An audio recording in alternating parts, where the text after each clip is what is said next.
So hello dear student, কেমন আছো? I hope প্রত্যেকে শুধু ভালো নয়, ভীষণ ভালো আছো।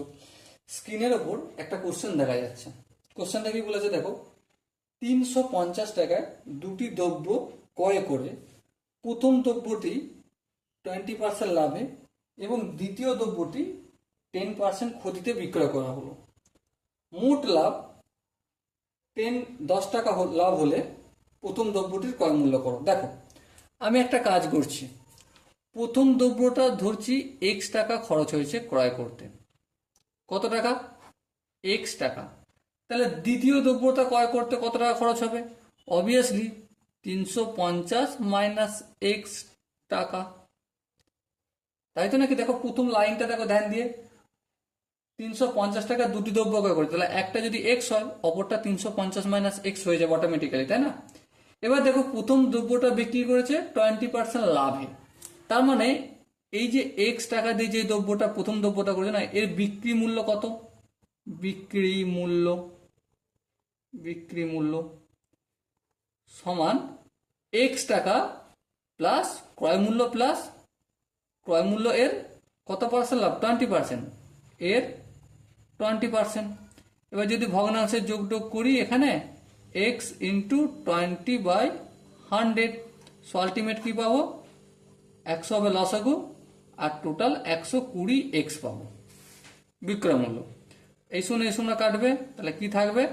এখন একটু কাটবে, 6 দুগুণে 12, 5 দুগুণে 10, এত টাকা। তাহলে প্রথম দ্রব্যটা বিক্রি করেছে কত টাকায়? 6x/5 টাকায়। বেশ, এবার দ্বিতীয় দ্রব্যটার কেস একটু আলাদা। এটাকে বিক্রি করছে এই যে 350 মাইনাস এক্স আছে না, এটা থেকে লসে বিক্রি করছে, মানে ছাড় দিতে হচ্ছে কত পার্সেন্ট? এই টাকাটা, এই 350 মাইনাস এক্স এর কত পার্সেন্ট? দেখো 10%। দেখো ক্রয় মূল্য, হ্যাঁ ক্রয় মূল্য কত? 350 মাইনাস এক্স, তা থেকে ছাড় দিচ্ছে, মাইনাস করছি কত? 10%। আই হোপ প্রত্যেকের বোঝা গেছে। এবার সিম্পলি একটু ক্যালকুলেশন করবো, আর কোনো কাজ নেই। 350 মাইনাস এক্স, এই মাইনাসটা লিখলাম। এখানটা দেখো, এখানটা আমি একটু ব্র্যাকেটে কাজ করি, নাহলে বুঝতে অসুবিধা হবে। 350 মাইনাস এক্স, ঠিক আছে, ইন্টু 10/100। এই শূন্য কাটলো। হ্যাঁ দেখো এখানে কি আছে? 10 আছে, আর এর হর কি আছে? 1 আছে, তাহলে 1 আর 10-এর লসাগু কত হয়? অবশ্যই 10 হয়। 10কে এটা দিয়ে গুণ হয়। হ্যাঁ, 350-এর একটা শূন্য মাইনাস 10-এর সঙ্গে এক্স এর সঙ্গে 10 গুণ। বেশ, এবার দেখো এই মাইনাসটা থাকলো, কিন্তু ব্যাকেটটা এখন তুলবো না। 10কে 10 দিয়ে ভাগ করলে 1, 1কে এটা দিয়ে গুণ করলে ওটাই রয়ে যাবে। 350 মাইনাস এক্স, এই ব্যাকেটটা দিয়েছি বলে এখনো ঠিক আছে। এবার ব্যাকেটটা কি করব? তুলে দেবো। তাহলে 3500 মাইনাস 10x মাইনাস 350 মাইনাস মাইনাসে প্লাস এক্স। সো আলটিমেট কি পেলাম? হর হলো 10, আর 3500 থেকে যদি 350 বিয়োগ করি, 3150 মাইনাস 9x। এটা কি হলো? দ্বিতীয় দ্রব্যতার বিক্রয় মূল্য। আর এটা কি? প্রথম দ্রব্যতার বিক্রয় মূল্য। এবার গল্পটা কি? টোটাল কত টাকা বিক্রি করেছে সেটা আমাকে বলতে হবে। হ্যাঁ, টোটাল বিক্রয় মূল্য, তাহলে টোটাল সেলিং প্রাইস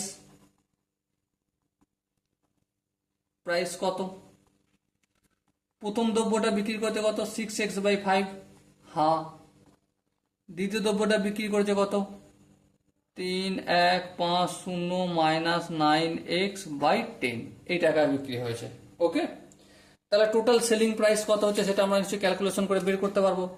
সিম্পলি ভগ্নাংশের যোগ বিয়োগ করবো, তাছাড়া কিছু নয়। 5 আর 10-এর লসাগু অবভিয়াসলি 10 হবে। 10কে 5 দিয়ে ভাগলে 2, 2কে যদি 6x দিয়ে গুণ করি 12x, প্লাস 10কে 10 দিয়ে ভাগ করলে 1, 1কে এটা দিয়ে গুণ করলে ওটাই হয়ে যাবে 3150 মাইনাস 9x। সো আলটিমেট কি পেলাম? হর হয়ে গেল 10। আর দেখো 12x থেকে যদি 9x বিয়োগ করি কত হয়? না 10, 11, 12, 3x হয়, তাই তো? আর যেমন প্লাস 3150 আছে তেমন থাকবে। ঠিক আছে, তাহলে এটা কি পেলাম? আমি টোটাল বিক্রয় মূল্য পেলাম। এবার দেখো, লাভ সমান সমান কি জানি?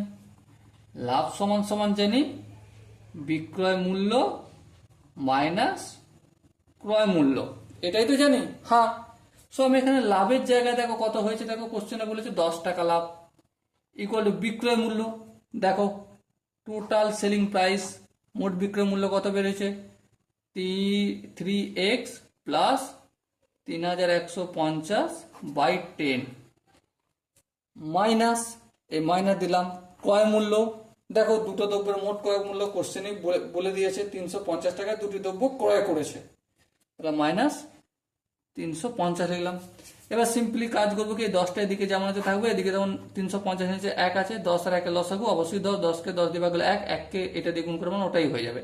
তাহলে 3x প্লাস 3150 মাইনাস 10কে এটা ডাইরেক্ট গুণ হয়ে যাবে, তাহলে 350 আরেকটা শূন্য হয়ে যাবে।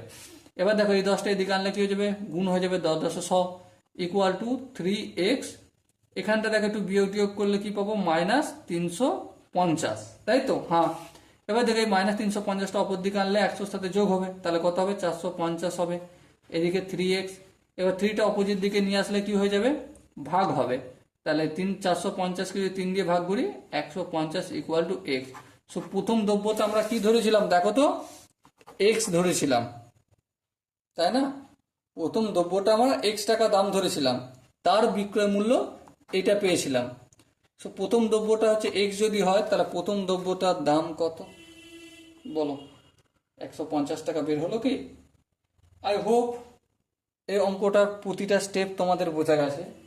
যদি কোনো জায়গায় ডাউট থাকতেই পারে, এমনটা নয় যে আমি একবার বোঝালাম আর তোমরা টোটাল ক্লিয়ার হয়ে গেলে, এতটা ভালো বোঝাতে পারি না। আই হোপ যদি ক্লিয়ার না হও তার জন্য কি করো, কমেন্টে জানাও। ওকে, সো দেখা হচ্ছে পরবর্তী সেশনে, ততক্ষণ পর্যন্ত ভালো থেকো, সুস্থ থাকো এবং জয় হিন্দ।